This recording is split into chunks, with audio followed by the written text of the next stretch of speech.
What is up, everyone? Welcome back to Paragliding Atlas podcast. In case you're new here, I'm your host Aninder Singh, and today marks the very first guest episode of 2025. And guess what, guys? I kid you not. The content that we have for you today is truly one of its kind. Now, I know I'm using some big words and there are endless ways to hype up any episode that comes out, but honestly, this one actually stands out from the ones we have done before. And the reason why I'm saying so is quite simple, actually, because the content that you're about to hear can truly redefine the way we take to skies in years to come. And no, that's not because we have miraculously stumbled upon some groundbreaking technology or experienced a sudden eureka moment. But instead, we are learning how to better control our paragliders in a whole new manner that only a few had thought about or visualized, and even fewer were able to do it. But finally, we have someone who says, hey, I'm going to go out and put it on a public portal and let everybody have access to this knowledge through the medium of this show. Now, to illustrate this a little bit further, I want you to picture this. Rewind the clock back about 2 decades, when R&D on paraglider wings and accessories was just getting started. It was like more or less in its initial testing phases, and hit and try method was one of the ways to go. But over the years, we have seen significant advancements. Wing designs have evolved dramatically, new technologies have made them more efficient, harness manufacturers have redefined their products repeatedly, going back and forth with new and innovative designs. However, amidst all of these changes, there's one thing that has remained constant. And that is the way we have trained pilots to handle their wing. And to put it quite simply, the SIV training, the safety training that we have for pilots, has quite simply not seen an upgrade, except for a few tweaks and turns here and there, which are basically done on a personal level with an instructor. However, still, the core principles of wing control have largely remained unchanged since their inception. And that is why today's episode is so exciting. Because finally we have an instructor in the industry who has stepped up to say, hey, there's a better way of doing this. And this episode is all about sharing that upgrade. A whole new innovative approach to how we control the wing, feel its movements, and eventually make the skies a more safer and more fun place to be. And not to forget, a more intuitive place to navigate while practicing the art of flight. So, even though this episode was recorded quite a while ago, we purposely decided to release it as one of the first ones of the years, quite simply because there could not be a better way to kick off 2025 than something unique, innovative, and inspiring that sets the tone for all the exciting content we have lined up for you guys in months to come. So, without further ado, let's dive right into this gem of a production. And as I always say, if you have enjoyed the content that we have brought to you so far, do consider doing your own bit, smashing that like and subscribe button or dropping in a rating wherever possible, as these small acts of kindness go a super long way in helping us grow the show, reach more people, and eventually make paragliding a more safer and more enjoyable sport to be. And now, let me introduce to you today's guest, Helmut Schrempf.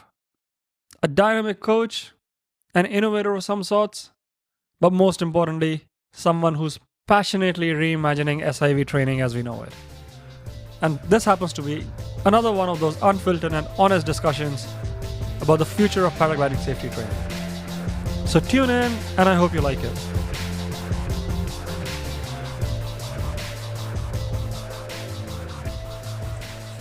Helmut Schrempf, what an honor to have you on Paragliding Atlas. Welcome to the show. Thanks a lot. Nice to get invited. We are so thankful you took out time from your super busy schedule and you're making lives in the air better by training people. The pleasure's all ours. But to begin with, Helmut, 20 years of flying, 10 years of dreaming about this, and finally, last 2 of actually realizing this. What is this brand new, exciting thing that you have in the industry? Just let our audiences know. What is safety pilot coaching all about? All right, let's start in the what was 10 years ago was just thinking about the maneuvers what we do teaching in SOEs and realize people coming, flying the maneuvers, and sometimes leaving an SOE be more scared than before. And I start thinking about what I have to change. What can we do? And it comes from other sports in the end. If you think about skiing, mountain biking, anything else, sports with movements, the idea was going back to the pilot, like how I move in a harness. And it's already 20 years ago when I start teaching beginner courses, and we have been sitting in a simulator and just trying to show them how to do a turn. And if you sit in a simulator like this, and the people sitting inside move, and I just grab the arm and I feel the tension in the muscles, what they had there. And it was like, for me, with this tension, you can't do a turn precise. And from this moment, I start thinking, and I realized later on as well, it's happened in every maneuver, every new maneuver, what you try to fly. And so I start from the pilot up to the maneuvers. This is the main idea. Let's first bring the pilot in a shape that he can perform the maneuvers. And you need something of this to start slowly and going further and further. This is the basic idea of safety pilot coaching. That means every wing already can do nearly every maneuver. The wing don't have to learn it as well. Yeah, I already know it. It's more the connection from the pilot to the harness. And this is the basic of safety pilot coaching. Love it, man. I think the way you explained it is so beautiful that wings are capable of a lot, and what eventually is made out of it depends a lot on the pilot. And then this ideology of training the pilot to be good enough or to handle those maneuvers or situations in flight, I think it's such a wholesome way of increasing the safety for that person in flight. Just since this is an audio only podcast, I think the simulator that you mentioned is basically hanging the harness with strings and then sitting in that and trying to move it. Is that correct? Yep, that's right. And this is giving something more together in this. If you think about if you're in flight and stuff like this, it was like, to explain a little bit what I mean is we learned in early times, me too, in the time when I start, there is something happen in the air. You have to block it. Don't let move your wing. Keep it above you. And then when I start flying acro, it was more like work with the system, not against it. And we have, let's say, like in certification tests, okay? We're watching on A, B, C, D certification, CCC, and get that information from the wing, what the reactions are inside collops, speeded collops, front collops, spirals, whatever. My job as a trainer is to create a pilot who can reduce the reaction of the wing, like on a side collops. In the certification tests, that means you collops, you release, you do nothing. Let the system work. Yeah. And in the last years, it comes more and more out that we should go into the collapsed side with the weight shift.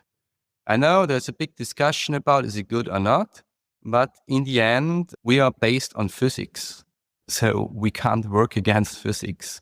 And that shows us less reaction in the trainings.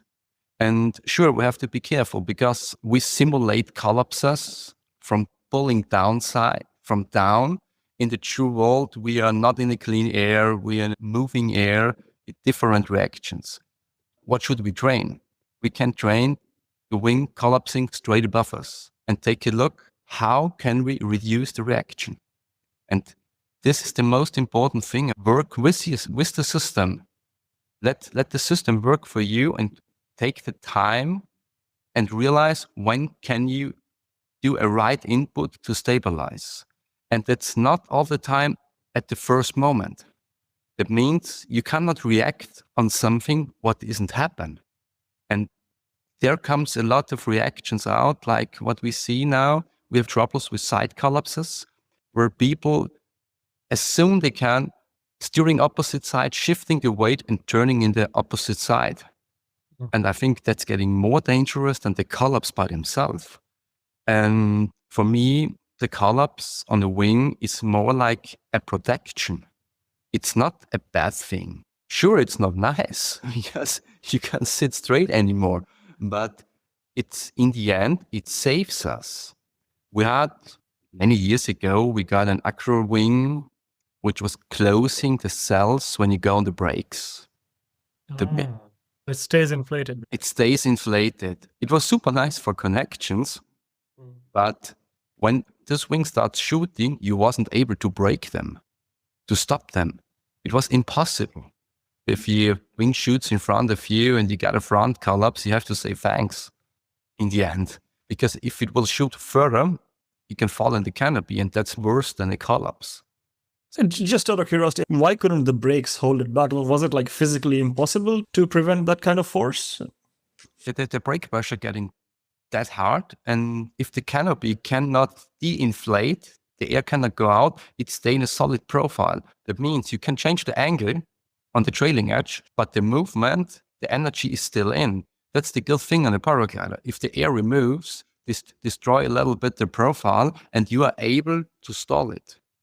I think somebody told me collapse is a safety mechanism that modern day paragliders have exist. But this also brings me to a point that I see more and more designers pushing towards collapse resistant wings. So are we all looking just for a sweet spot where they are harder to collapse, but then they should collapse? We have RAST, we have reflex, we have two-liners, which are making it harder. So as a buyer or as somebody who wants to go out and have fun in the sky, should you look for more collapsible, easily collapsible wing or more difficult to collapse wings? Or is it like, it's a trade-off that you decide yourself? There is a lot of things to talk about. Let's start what you say, Rust. For sure, the wing is able to collapse in the front of the leading edge. It means not the wing should stay completely up. It's more the trailing edge should stay stable. Because I'm not a designer for wings, I just see reactions, fly the wings, and see what happened in the trainings. And I only can talk about my experience, what I saw, and what I see, what is happening in the developing. And we're talking about these reflex profiles, especially in speed bar flying as well, what the wing's creating. We have to be careful a little bit if we talk about reflex. It's not a true reflex like this. What has happened in the last years, what I think is, because I flew as well in the beginning, the R11 and from Ozone and these wings, and it was already happened in this time. It was 2011, 2012. And we saw there already some different movements of the wing. And after in the time, it comes down until the A sector. That means really A wings showing us some movement was happened 8-10 years ago, only in the high advanced wings. And what every manufacturer tries to do is make the wings more solid to stay stable. That's good as well, but it's a different flying style now. If I think back about 15 years, in school, we teach the people, if you keep brake pressure all the time, nothing happens, you can control the wing. It was maybe wrong at this time too. So we as well learn something. That means we have wings. If we go on speed bar, we have to start with speed bar. Let's go with speed bar in two liners and bring it down to the lower sectors, okay? So what is happening?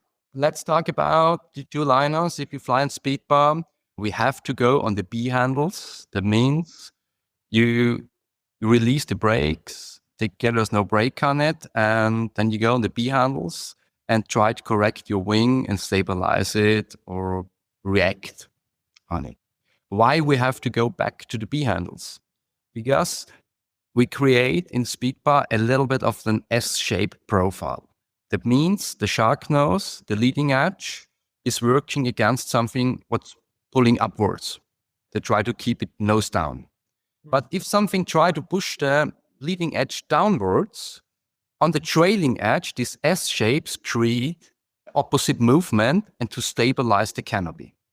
And if you go on the B lines, you help them to make this S fold bigger and stabilize and break it a little bit. If you go on the brakes, you create on the trailing edge a ratio And this ratio creates a lift. If you got a lift upwards on the trailing edge, what will happen in front? It will collapse. And this is how it works. That means that's why we changed to B steering. You can fly faster because you're not in a brake. You create not that much lift if you go on the Bs. That means you keep your wing more solid, more stable above you. The same movements are now sometimes already in the A category. We have A wings that have a little S shape and the same movements, but then the thickness of the profile and the deepness of the profile is that big that it makes not that big difference if you go shortly on the brakes. In the high B sector, it's already in. If you go on the brakes on the wrong moment, you can create a collapse. It's more solid. It's tested as well in the certification. You have to keep it and it's working. But it's different if you test it in still clean air or you are in moving air. This S shape already is working as well if you're not on speed bar. It's a little bit tricky. Let's talk a little bit about S shape for our audiences who don't know what S shape is. Can you please describe that and then we can hear? All right. S shape means automatic stabilization from the wing if the nose tucked downwards. That means the profile works by themselves against the collapse. This profile, it's especially more in the center. Let's talk about 60% of the center, and in the outside, it's less. Center cells are maintaining the S-shaped profile more, and the wingtips are inner. Shape. Let's say, depending on the construction, how much of the profile have this shape. It's sometimes more in the middle. It's more, it's going outside, getting less, and something like this. Let's stay on two-liners first. If you have two lines, A and a B, if the airflow around you change the direction and it's coming upward movement or downward movement of the air and the wing try to go into the stream, that means maybe the angle change and the wing try to go a little bit downwards with the nose to change this angle. If you, especially it's not on speed bar now, I'm just talking in normal flight. That means the nose go forward and try to, if the A lines go a little bit down, what will happen on the B lines? They try to stay up.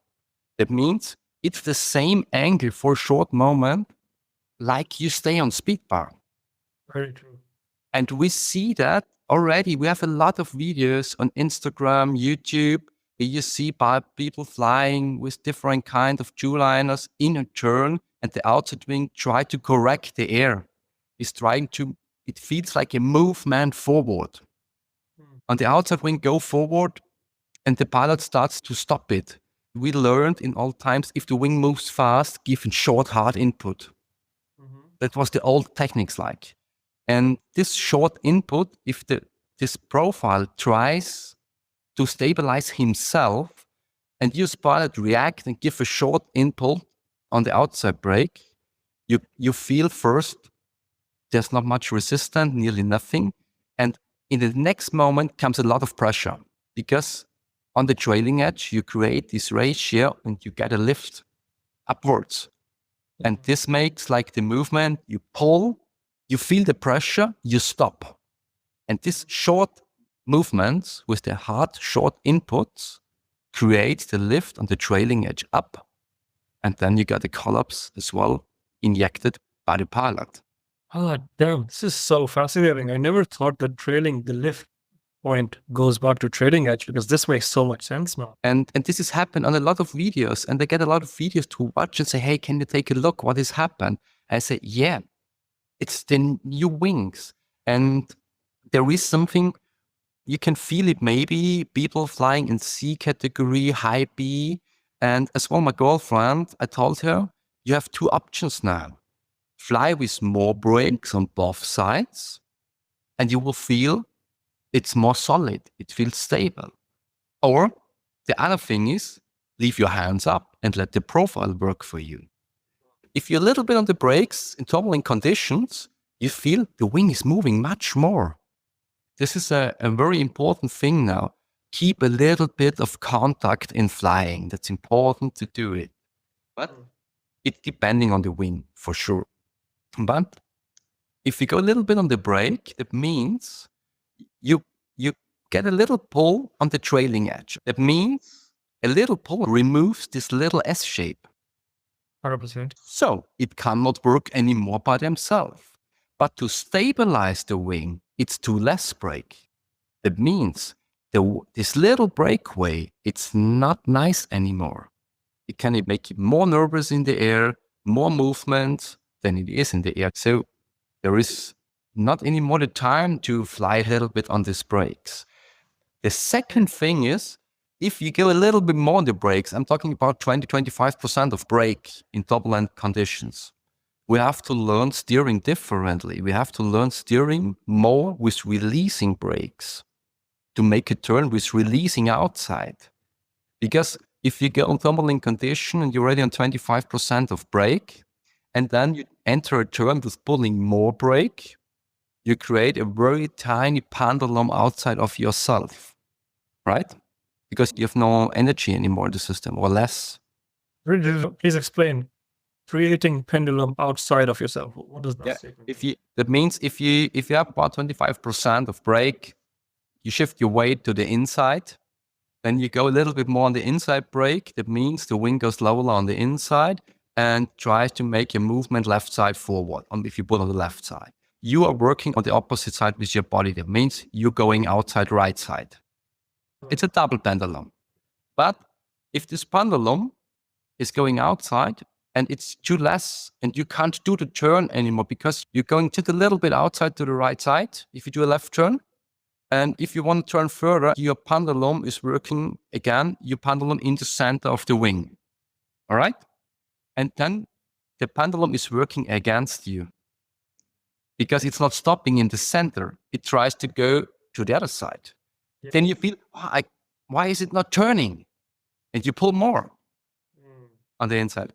And then you are close to a stall point with about 50% of brake because your pendulum is not working anymore and you lose speed in the whole system, not just in the wing, as well in yourself. And this thing is like, we have to learn more with releasing. You're only able if you control your body. If you're sitting with full tension, full muscle power, it's super hard to release because you have to work against your muscles. And now it comes together, you understand? Why we have to change the movements, what we do, and we have to go back to basics and learn in basic maneuver our own body movements. All right? I somehow feel it is so important for us to bring out this point. We as pilots in our community do not spend enough time on A-wings. Everybody is so keen to upgrade to a high B as soon as they start flying that those wings bring more anxiety into flying than they bring value, at least in the early hours. And A-wings are the ones which will allow you to fly as relaxed as possible, sometimes hands-free as well, which I do not recommend by any means. I'm just letting you know the relaxation behind flying A-wings. So I think inherently, as community, just made it that first 50 hours have to be on A or some certain threshold. Then pilots will be much more relaxed as they progress in their own flight because they've seen the easy side of flying as well in the beginning of their career, I believe. Yes and no. Okay. Because for me, we have some A-wings.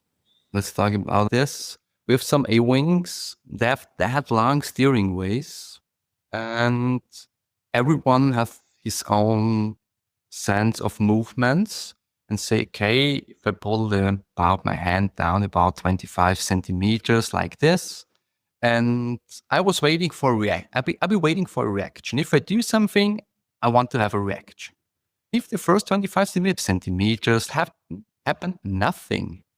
I pull more and then I learn I have to pull a lot and more that there's moving something. And there comes as well something together what I say about harnesses. And for me, if I have to calculate how a system works, 60% is the harness, 30% is the wing, and 10% is the pilot. And that's not what I say about skills. I say just the system is working. The harness is much more important for how a system is working. And for the pilot, the 10%, what I say, depending a girl with 50 kilos, it's much more harder to shift the weight than if you have 100 kilos. It makes more reaction. And as well, or you have longer arms, shorter arms, it's different layers on the arms. And if we think about harnesses in the schools, what I know, and in the German, Austrian market stuff, it means a lot of weight shifting in schools. It means we do a lot and say, rolling, little wing overs, we fly, come on, shift your weight and shift your weight more. I think a lot of pilots out there know already the harnesses are blocked.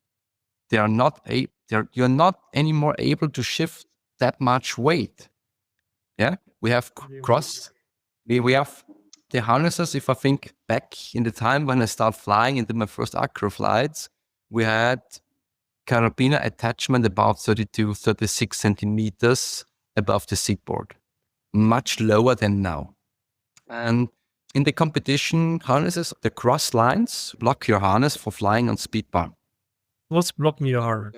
That means if you go on the pod harnesses for competition as well, like in the lightweight harnesses, 1 or 2, they have it already, that you can adjust a line to block your weight shifting for flying on speed bar.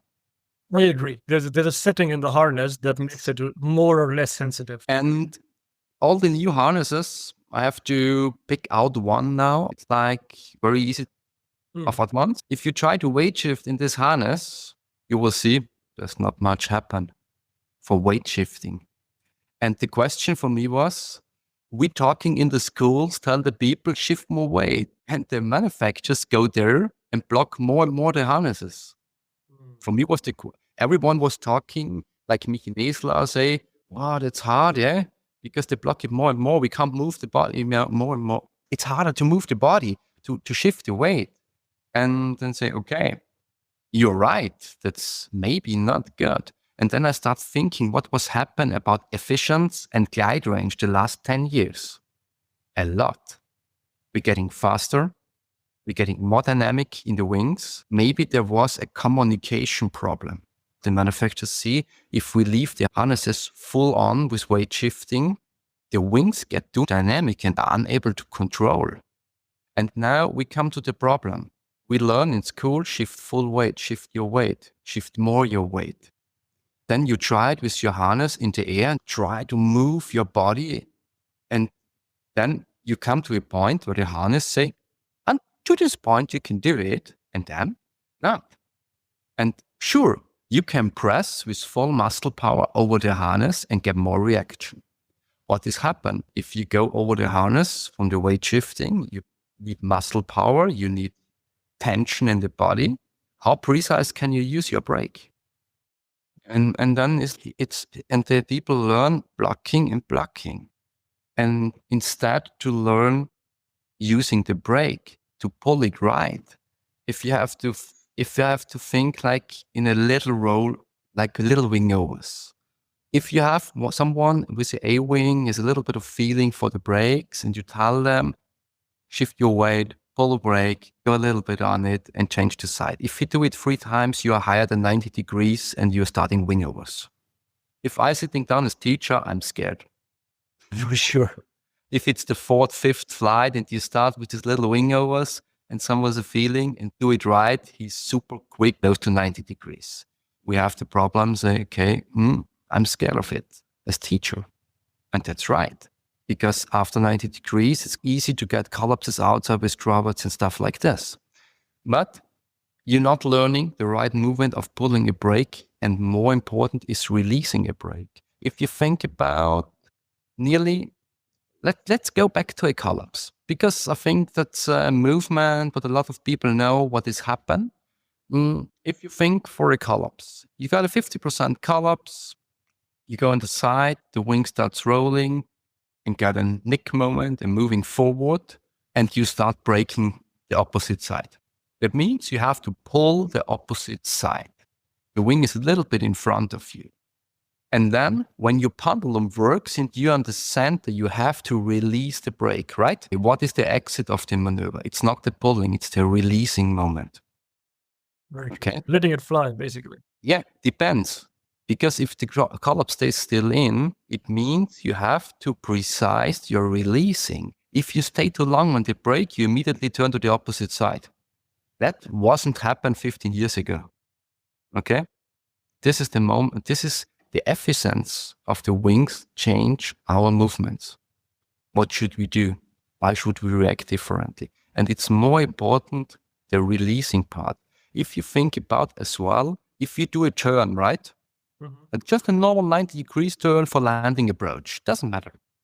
You go in, you pull, the exit of the turn is releasing. For me, it's like paragliding is a 4-dimension sport. It sounds a little bit crazy, maybe. It's not important where to entry a turn, but it's more important where to exit, right? If you do a 90 degrees turn, it's more important where I come out of this turn. And this steering is the releasing moment on the brake. That means the releasing is much more important than the pulling.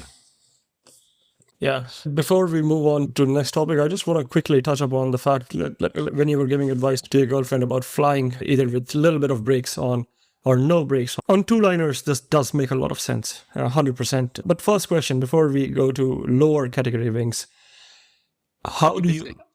The second, sorry. Because it's my girlfriend, it was a Mentor 7. It's not an high aspect ratio wing. But I just want to look at this direction from a two-liner perspective. They are super stable, which don't talk back to you that often. How do you anticipate collapses or rough air, or how do you stay in the best possible position to have an ideal reaction or close to ideal reaction when it happens if you're not on the brakes at all? If you're letting the profile do the S-shape thing all throughout the flight before the collapse happens, actually. We're talking about active flying. Exactly. In the trainings, we tell them, stay relaxed, follow the movement of the wing. It doesn't matter if it's a collapse, a negative spin. Go with the wing, go with the flow. And I focused on myself flying in rough conditions on speed bar. No, I'm not that relaxed in the harness. I keep a little tension in my body. I stay in the harness, leaning back, stay connected to the harness. Try in the position with tension to realize when is something happen.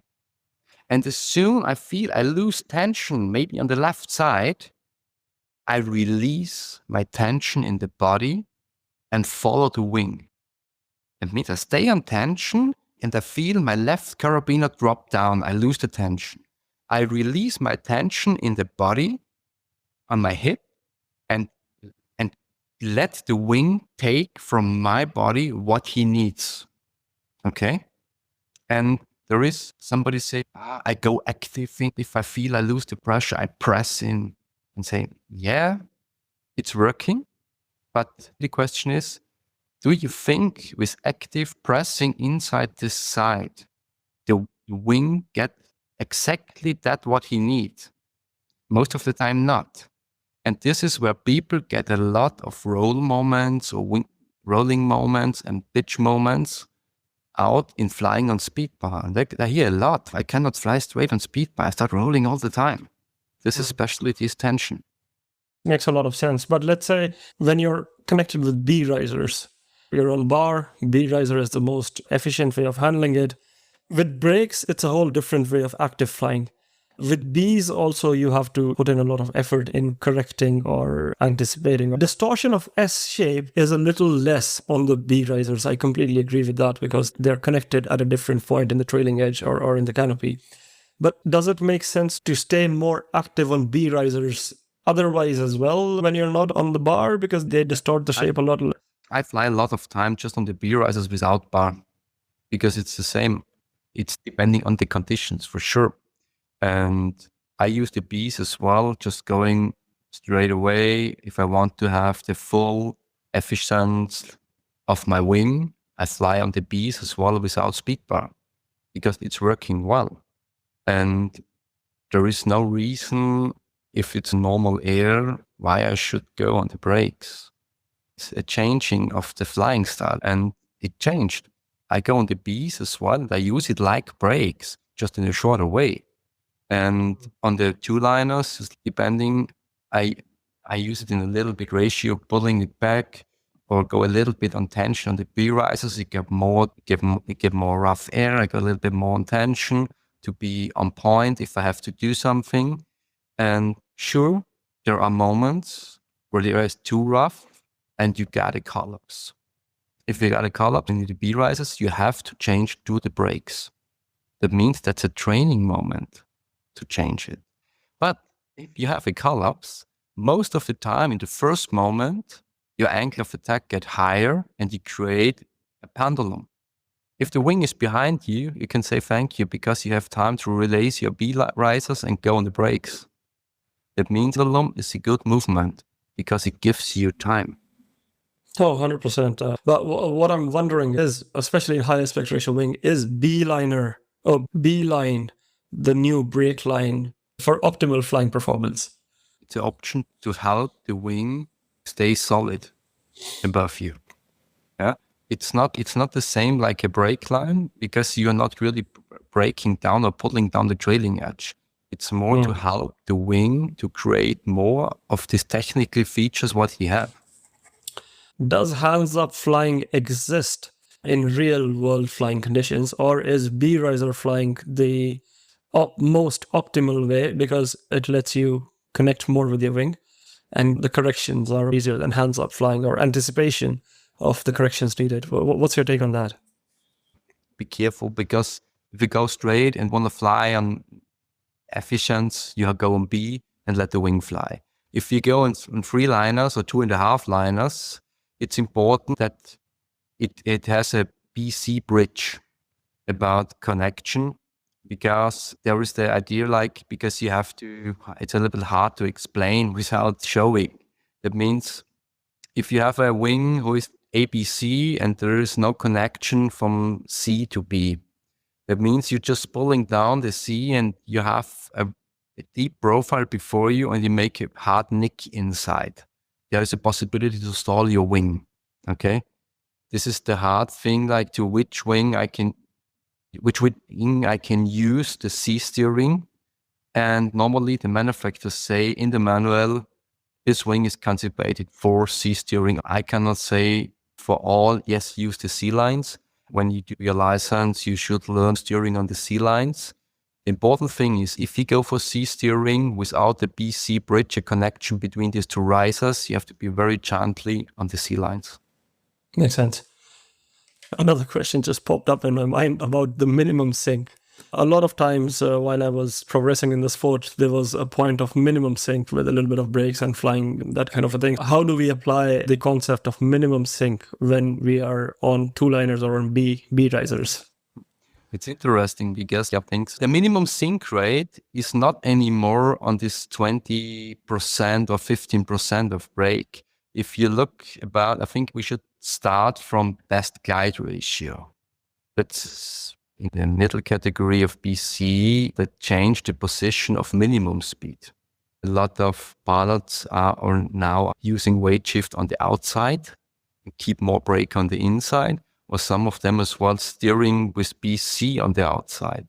Because, this is happened now because there is the more efficient minimum sink rate on it. So they change the techniques. On a high aspect ratio, I'm sure it makes sense to make the best glide about 40, 50, 60% of speed. I'm not precise, I didn't test it. That means nearly is no brake is minimum sink rate. If you go a little bit on it, in the first moment, you change something. That means you create speed to altitude. In the first moment, you have to check on which position of the brake is it. But it changed and it's different which wing you have, where is this point. Got it. The more you fly that, the better you are able to answer this question for your own flying and your own wing, I guess. That is the conclusion here. All right, let's start with saying that paragliding kind of started modernizing itself about 10 to 20 years ago, sometime in between. That is when the wings were getting super efficient. We were seeing leaps and bounds in performance. A little bit of R&D started coming in a professional manner. However, the word SIV, I'm pretty sure 90% of the pilots don't even know how to say it because it's So the word SIV has stayed as it is, regardless of how difficult it is to pronounce it. And there has been absolutely no changes compared to the advancements in technologies. Why did this happen? What's your take on this? Like, why wings have gotten better, pilots have changed their habits of flying, yet nobody basically gave a damn about safety. So why did we never see an evolution in safety training all this while? Why? I think it's hard because in this sport, we teach a lot based on the wing. The wing shouldn't do this. The wing should do this. You have to do this. And no one explained why. We forgot about the pilots. We have a super hard analytic stuff for body movements. Because if I bring it on an airplane, I never saw an airplane where the main tail is working opposite to the wings. If the airplane goes in the turn, the whole airplane is turning to the side. And for me, is the body of the pilot is part of the aircraft. And then you have to think about the steering part of the wing. That's your two arms and your hand. And you're steering a wing who is 9 meters away from you. You are changing angle of attack on the trailing edge. And you're waiting for an aerodynamic reaction. That means you have to separate and be focused. And it's super hard to explain. What are the body movements in different situations? That means we have to learn steering the arms separately of the body, and sometimes the body on tension and sometimes following the movements.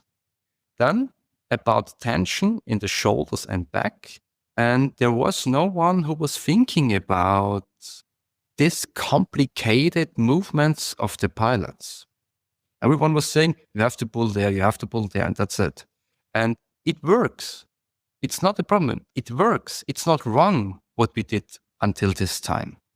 Everything what we create in this sport, it's a learning process. And now we think about when was the first paragliding, 1989 or 1987, where to start with parachutes running down from a mountain with a glide ratio from 1 ton. And it was a big development. And now we are in around 40 years of paragliding, getting better and better in everything. We learn something, bring something from other sports into it. It was a pioneer sport, like it was more explorers who go there, go paragliding, introduce themselves. And if you try a long time in paragliding and you be focused on yourself to getting better and better, you will find only one solution to perform it in a perfect way. You learn your body movement automatically, and no one thinks about what I'm doing that I can perform that perfectly. And these are sometimes so precise, small movements makes a difference from the huge collapse to smaller collapse. This takes time, and then it becomes commercial. A lot of people starts flying, and the time to get your license was getting shorter and shorter. We have short time to bring the same into it than before. And before, the glider wasn't that efficient, and so they give you more backup in the end because there was not so much dynamic inside. Sure, it was more risky about stalls, spins, because it was not that efficient. Okay, but that was like, okay, you should block everything and work with your body, because if you stop a collapse with a 20-year-old wing full on the brakes, you will stall them. So that means the technique change, and this takes time to bring out to the wall, because we have a lot of paragliding teachers that teach already 20, 25 years, and they see my old technique still is working. Yes, it do. They do. The old techniques are still working. It's not a big problem if you have to be if you're precise on your weight shifting. Okay, if you learned it a long time, you can do it. But to learn it faster and more precise, there's another way where you can do it. And for me, if I tell someone, shift your weight 15% to the right side, super hard, right? If I tell you, take your right side brake down 15 centimeters, take it 5 centimeters deeper, release it slowly. It's easier to teach. Wow. That means there's a lot of teaching techniques inside that wasn't developed in this sport. If we go back to skiing, you're not starting with the high advanced carving skis. You're starting with basic skis. And if you watch the ski instructor, he will adjust your movement in the legs, your tension in the knees, your movement of your upper body to stay in the right position on the skis. Then you start learning the first movements. So that means they spend a lot of time on body movements.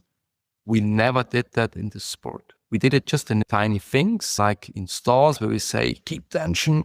And the old thing was as well, like, if something happens, go upright, make yourself tiny in the wing that you will not get twisted. And this was as well because I'm flying in my trainings. I try to teach all maneuvers as well in pod harnesses with straight legs.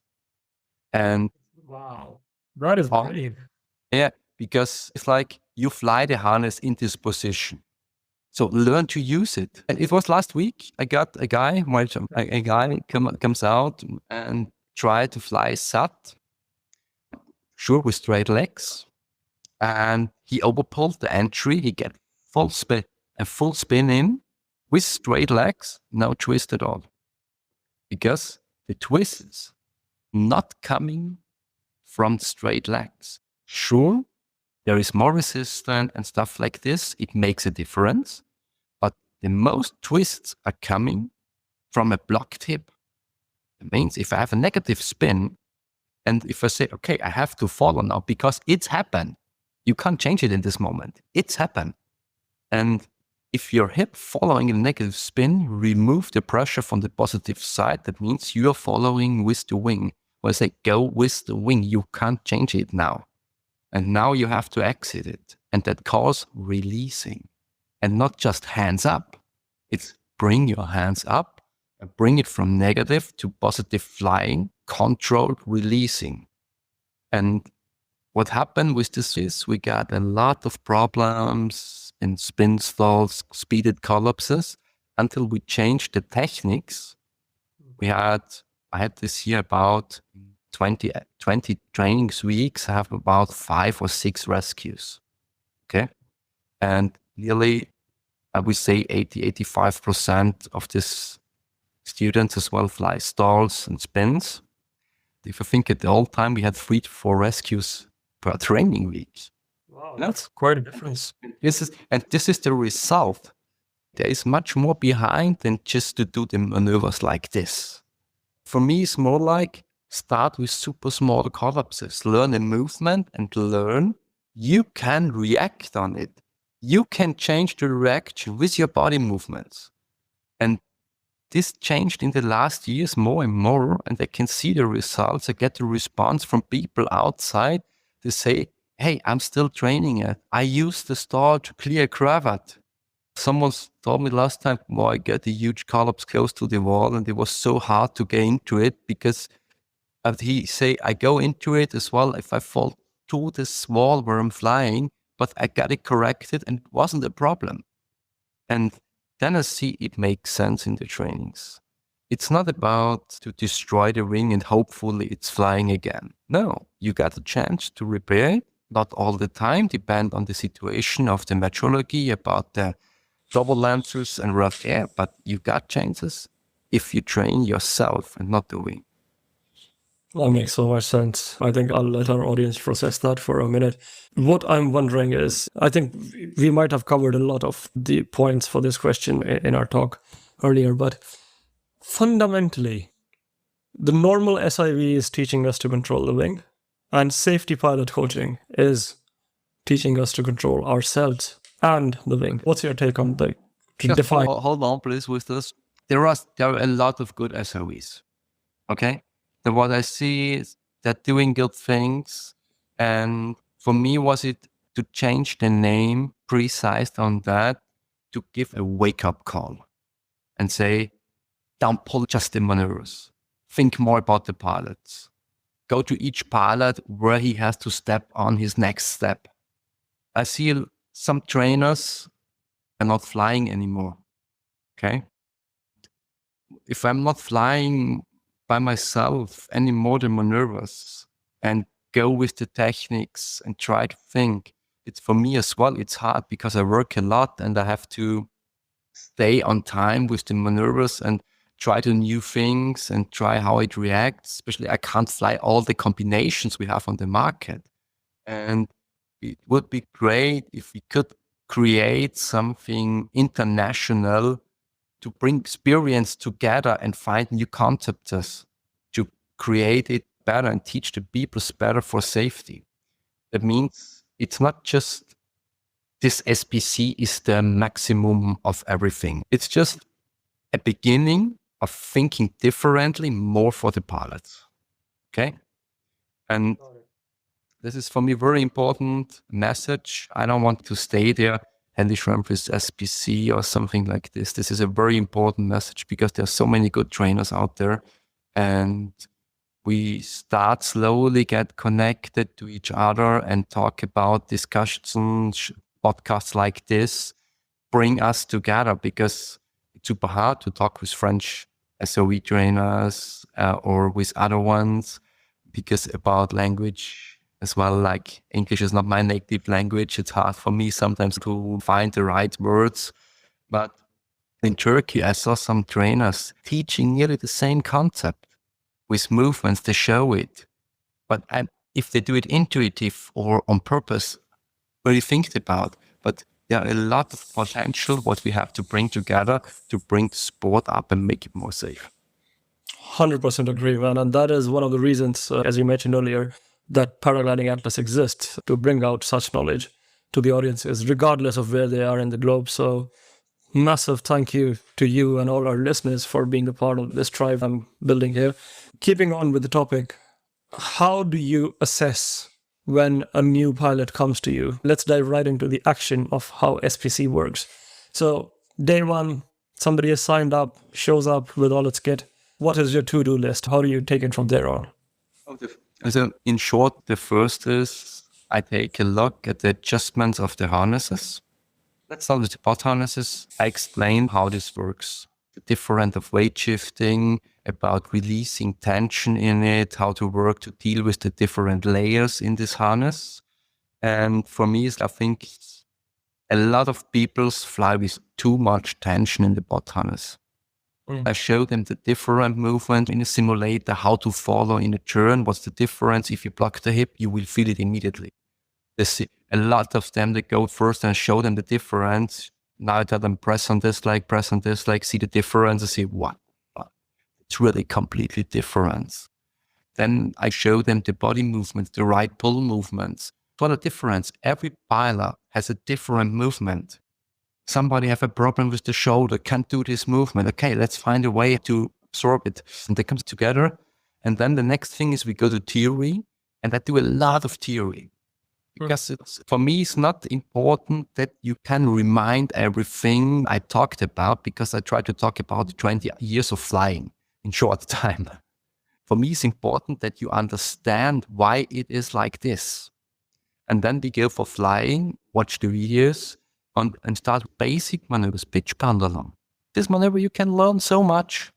You have to fly it in as slow as you can to see your own body movements and to realize where I am in this maneuver. And then we're going step up from collapses to negative spins to stalls. For me, every maneuver I step up, because I create this word, pulling, it's 30% flying. Releasing a brake in the right movements, different speeds, it's 60% of flying. To bring this together gives you the option to fly clean, spins, stalls. It's pulling and releasing together. And this brings your skill levels higher. And the rest 5%, maybe 10. We are passenger. Makes so much sense. Let the destiny play its part. Okay. But there is this one super thing, like, because if you have a high angle of attack with the pendulum, the wing is behind you. Yeah. Okay. Just one thing. If the wing in the pendulum, you swing forward, the wing is behind you. That's what I've heard so far. The question is why? For me, it's all time. If somebody tells me something, I ask, why? I think my answer, which I'm pretty sure I can speak for majority of my listeners as well, is that you don't stall it even more or deform the trailing edge even more so that the energy with which the wing has gone back doesn't build up even more. So when it shoots, it's not going to shoot like crazy. The answer of most people is because if I break it behind me, it stalls. This is the answer of 80% what I get. All right. Because in school, if the wing is behind you, don't break it because you stall it. That's super interesting. It comes from acro paragliding. If you try to stall the wing in a high angle with a pendulum, you get longer breakaways. You have longer steering ways. It's super hard to explain without a video, but I tried, okay? I tried this last maneuver to explain. Okay. You create a pitch pendulum by yourself, you brake, keep it, release. And as long your pendulum is working, you have a lot of reserve in the system. Okay? About stalls. If you ever had on a takeoff, you lift up your wing with less wind, you keep on walking and you try to stop this takeoff. Okay? You think just in mind, bring the wings above you, less tension, less pressure. How deep you have to brake that your wing fall down again? A lot. Maybe the arms are too short. Okay. When you have the pendulum, you go forward, the wing is behind you. In the moment when this movement stops, how much weight is on the wing of you? Less. It's almost weightless. That means you have longer steering ways. But if you brake too early, that means you stop behind you, the moving wing forward. And then you try to stop the wing straight above you. What is happening with your pendulum? Your pendulum from the pilot will as well stop. And if you stop the pendulum from the pilot and the wing, if you brake too early at the wing above you, go straight a little bit forward, it stays a little bit of pendulum, you go under the wing, you have still the brake on it. Now you have to release because you reduced with this movement the speed from the wing and the pilot. That means the speed in the system is less. If you go on a little turn, your wing will spin in a negative spin because you have no speed in the system anymore. Yeah, the airspeed is. Okay, what is happen if you leave your hands behind up? The pendulum is working, okay? And then the wing comes above you, you swing back, right? That means if you start breaking your wing, when your pendulum is, you are in the center, the wing go forward, you swing backwards. Then you go on connection point and then forward moving, you go deeper on the brake faster, you stop the forward flying movement of the wing. You can go full on because the angle of attack is slow. You have a long breakaway again. If the pendulum change like this, you start releasing and you keep the speed in the system. This is the reason why we should stop the wings above a little bit in front of us. This is important for the new wings with the S shape. If you use the brake, use it right and more, but in an angle where the wing can take more breakaway. Most people brake too early. If the wing is just about 10, 15 degrees behind you and coming forward and you brake already, I all them ask the people on which part of the brake you have the best reaction. In which part of the brake you have reduced the most speed. Think about landing. If you come in, nearly open brakes, you go a little bit on it, you go straight away, you change speed and altitude, right? You make a nice flare and you land. If you come in with already pulled 40% of brake, we all did it already. But It hurts. if you start to flare something, it's nothing of flaring, it's just a dropping. Yeah, man. And the whole different world with two liners. I paid the price not too long ago, so I know. I couldn't walk straight for next 2 days. And this is for me as well. This is if most efficient brake were the first 30% of brake. And this 30% of brake to use in the moment when the wing starts really creating speed forward. This moment you have to use this way, especially now. And then this is not above you, it's a little bit in front of you.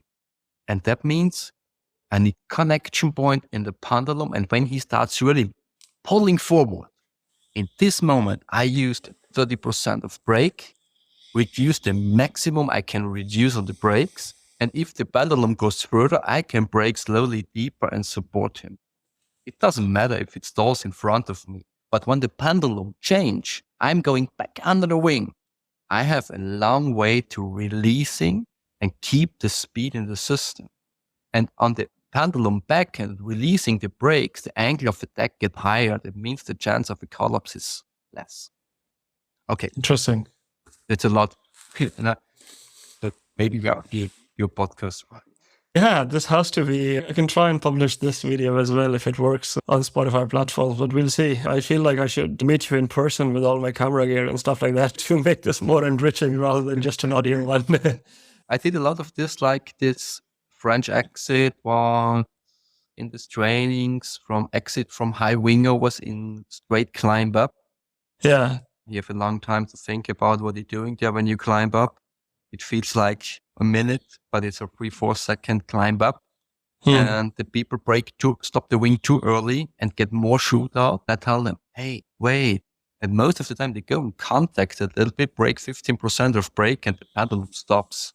They can't believe it. They say, okay, sure, it's clean situation over the lake. For me, I'm lazy. I want to have with less reaction the most efficient out of it. Of course, that's the way. To be honest, I think competition flying must have helped a lot in this kind of thought process because that is all about efficiency and maintaining the energy and not wasting it. I think we should be thankful for two-liners and all the comp gliders for coming into the sport in a structured way. R11 era was a whole different time. But today's flying, as you said, people are controlling BC rises on the outer end of the thermaling core and all of that. That helps a lot in my opinion. But Helmut, for anybody who's listening to this, if they have to start preparing for this kind of thought process and glider handling, what are the steps they can take to try and inculcate this? Of course, you are doing your own bit and people are in different possibilities where accessing you or a trainer like you, the possibilities are only so much. So wherever they are, if they want to try and fly towards this direction, what are the steps that you recommend people follow so they can become a safer pilot overall? First, I think is take time. Really give yourself time and try basic maneuvers. That means go for pitch pendulum. Not like what we did early times, pull it until you get a frontal collapse, okay? That's not just sense out. It really realize your movements, the movements of the wing. Fly it slowly, yeah? Take time for it. The next thing, if you go on two-liners, it's important to get a little bit of confidence in negative spins, because this is the fastest and efficient way to get cravats out. There's maybe one very important thing for me, because I saw it a lot of time, to get cravats out with a negative spin or pulling brake. The important thing is do it on a high angle of attack. That means when the wing is behind you, not in front of you. I see a lot of accidents where people try to pull out the cravat and going in a turn, in a spiral dive, going into, they get out maybe the cravat, but the angle is so, the wing is in front of them and get the opposite collapse like a cascade. The only right way, in my opinion, is clean a wing when the pendulum is working and he's behind you. You can pull long breakaways, you have less pressure in the right moment, and the wing cannot enter in a turn when the pendulum is working behind you. Get confidence on this one, because that's the fastest way to clean it. And for my opinion is get a little bit confidence in flying stalls with these wings. This is the only thing we have. It's not about to do a clean stall to get perfection. I want to have a perfect stall. No, it's not the important thing. Is get confidence. If you have a big cravat, you are able to stall it and maybe get this cravat out. This is the only things we can do in two-liners. We have folding lines for two-liners, and In my trainings, before we go to folding lines, you have to get some practicing on stalls, because folding lines are not easy to use. You have to learn how to use it, and there are maybe some fuck ups on it because you put it in the wrong direction, too hard, too much outside, too much inside. You don't release it. It's super easy to get line overs. To get this out, you only have a chance with stall. Full stall, yeah. Yeah. As we are approaching the last part of the show, Helmut, the thing just came to my mind that as a trainer, as somebody who is responsible for people's lives when they're teaching them safety, how can SIV trainers develop this kind of mindset or outlook on SIV trainings, and how can they learn from safety pilot coaching and bring that into their current SIV trainings? Think about your own skills, your own movement, what you're doing. How have you your attentions? Try new things. Try flying the maneuvers straight by yourself with straight legs. Teach people to deal with their harnesses. A super interesting thing was 1 year ago, I did private coaching, more like a learning process for myself too. There was Adi Geisecker, is a well-known photographer, I think. And there was Melanie, and there was as well Michael Maurer, the brother of Kriegel. I told him about these movements, and he tested flying collapses, stalls with straight legs. He was super scared at the moment because it's new. And I was super scared to teach him because I would say how I have the right to tell him, a 10 years experienced test pilot, to do something new. With me on the radio, I can't tell you anything. And he was like, well, I'm flying now out like a student. For him was as well scary in this moment. And he tried it. He tested the speed at collapse with a B-wing, mid-B-wing with straight legs. And he says, I'm impressed because it's not anymore to reaction what we get when we test it. Stay on speed bar, some different things. And then he go for stalls and helis in straight legs, and he say, oh, that's working. But here's what, on the other hand, he say as well, I'm not sure normal pilots, people that learned it in a different way can change the mindset to this setup and say, okay, that's my job. This is one, like try new things, try to fly in straight legs, try to think, look on your hips, what you doing, how you have tension, where you move. Important is let people do mistakes. Don't be, oh, that was bad. That was not perfect. Maybe. But you have to do mistakes that you can learn something out of it. And these mistakes should be not on a rescue. It should be possible to clean up. That means look at the people, precise what they're doing with their arms. And I think everyone who is already some years in flying find himself like me. I see like a sea star, the arms and legs spread out in the air because something happens. It happened to me, like if you going upright from the harness, your legs go anywhere, your hands stay anywhere if you get it, because it's a stress moment. And then you, what I'm doing. And that's okay. That's a human reaction. But then tell them it's okay. Find back in a controlled position. To realize it faster, start slowly with the maneuvers and give them a step up. That makes so much sense. I think staying calm for instructors is so important. I've seen so many instructors abusing their students. I'm like, that does not make sense. The student is anyways shitting his pants. And you transferring that anxiety through radio is not helping the situation as an instructor in student accommodations. I was saying, I think no one come flying out of the lake and say, Helly, now you will shit your pants off. Now I fuck up. No one will go out with this mindset over the lake.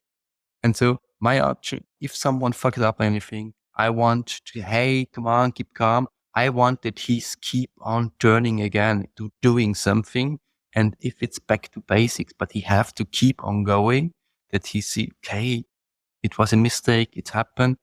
I got this a few weeks ago. It was like two guys were coming with a Alpina and something else. And there was in the training, they had to put full hard collapses in from the first moment on. And I could see on the movie, he take the A riser and you can see the A riser was lower than his ass. Man, that's not a reaction you will have outside there. Sure, there are sometimes super hard collapses, but not like this, not with this hard input. There must be very rough conditions. And then you have to think about, should I fly in this condition? It took me 3 days to remove them, to get a little bit less, a little bit confidence, because they was so scared of the collapses. And they say after the last training, it was like, I'm still alive. That's not the idea of training. Slow down. Find a way to push them up, rise them up, push them together. I think this is a topic which is hard to navigate in the sport of paragliding, where there's so much adrenaline involved. But staying calm is the key. The moment you let your heart rate shoot up is the moment you start losing the game. And that is what I have discovered over a period of time.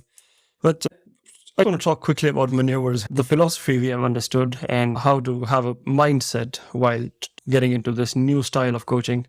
When it comes down to actual maneuvers, are there any new ones? Are there any different physical activities that you make your students do, or is it still based on the same usual SIV syllabus that we have had over the period of years?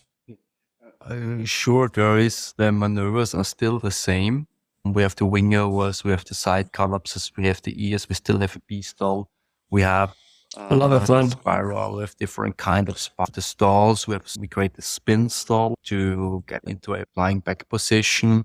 We have what I removed from the trainings. It's the full negative spin. Just to keep it on, overpull one side, keep on going in a thriller, let's say negative spin, because this is a movement what I needed from going to acrobatics. Okay. We have the normal wing overs. We have the SAT as a movement. For me, it's the SAT at this moment going to basic maneuver for normal SPCs or SIVs, because it's the only movement what we have, what can simulate a little bit of an outer rotation cravat. It's the same moving direction. And if I have seen it once, I can realize where I am easier. And then we have the BC steering on speed bar, trying to stall on the BCs, to work on the two liners as well. How can I stop? What is happen if I pull the B's a little bit outside? What is happen if I pull it inside? Go on wing overs on speed bar on the B lines. Then we have pitch bundle alone. We have pitch bundle alone with speed bar and B lines. How to change from B to brakes, in which time, moments, movements. If someone get clean stalls, snap stalls. So the maneuver is still the same. I think you almost gave us the blueprint of SPC without charging a penny. So that's very kind of you. I think just to resolve some curiosity of some listeners that might be there, the easiest way to check out more information is head over to his website, which goes heli-schrempf.com. Be sure to put a link in the show notes below. It's mostly in German, I believe. Is that the language? It's all in German at the moment, because I get the certification of my school in Austria this spring. And so it's all in the beginning, really to where we want to grow up. We want to do something in English as well. The idea is maybe if I get the time to do some tutorials about it. But before I wrap up, AI is norm of the world. Everybody's excited about it. I was just looking at this PDF, which was launched by Skywalk in their Skybait harness, in case you heard about it. It detects collapsing. I think it's got emergency rescue, injection, and all of that, for which we will have a separate episode coming up very soon for our listeners as well. But do you have any thoughts about future of airline safety training? What's your take on that? And where are we heading in the sport? Time to cover this. future is hard to explain. It's depending what happened on the wings, but still it will be basics, because it will be basic moments.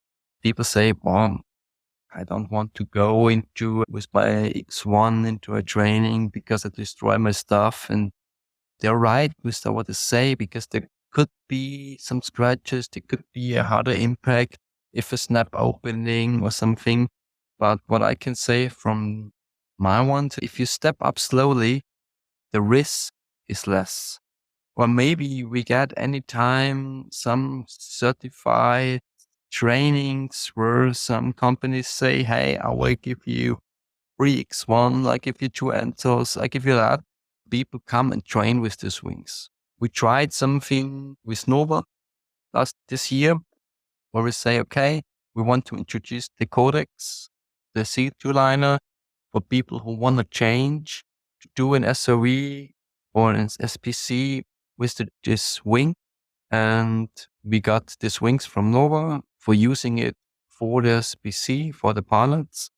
It's a question of money, because if you spend 10, 15 wings for training, it costs a lot. But if there's a pool of wings, we can order and say, I need this wing with for some maybe selected trainings. This will be maybe a future that people are not scared to destroy their own wings. Give them an option, maybe something like this. As one was a question about if there's a possibility like the German, Austrian or Swiss league, because there are a lot of pilots who are changing the wings every year or every 2 years, and use it wings to keep them in advance for using it next year for trainings. Maybe it's an idea to bring people to go for a training. 100%. Love your point of view on how to make the community feel a bit more involved, more safe. Yeah, first, but of course, capitalism rules all the decision. So a lot of it comes down to money. So we'll keep our fingers crossed. With that, we have come to the end of the show. Any closing thoughts before we say goodbye for now? For me, it's important, if you try something out there, be careful, do it slowly. And for me, it's very important out to my students, if we go out and explain what we have done, be sure you can explain as well why we have it done. If you not understand it right, or you forget something, could be as well dangerous for someone else.